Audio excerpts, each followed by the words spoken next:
Sudarlun Zakaria Saman atau yang akrab disapa Apakarya, Selasa siang mengunjungi kantor Serambi Indonesia di Menasah Manyang PA, Kecamatan Ingin Jaya, Aceh Besar.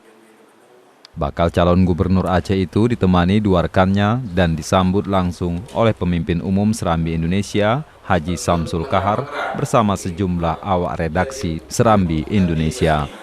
Dalam pertemuan yang berlangsung hangat, mantan Menteri Pertahanan GAM ini mengaku sangat bahagia bisa berkunjung ke kantor Serambi Indonesia.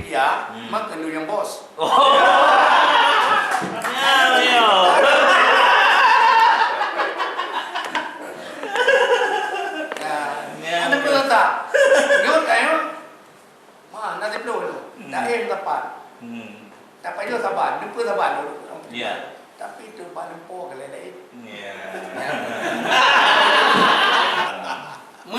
menang beban itu lillahi taala pahlum tangan dada pakai baru ke inu kalau ke meyatalo alhamdulillah nu menang lihat lotun kamu muda tip lotun kai no bati lon ka kai no yang patang ro syara doang ni ya opo pantu na ini mebab ni tek beto no mebab masyarakat Bandung di jauh.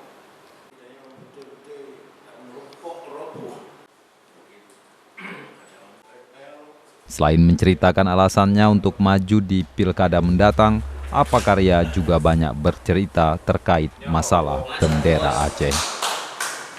Dari Banda Aceh, Reza Munawir, Serambi On TV.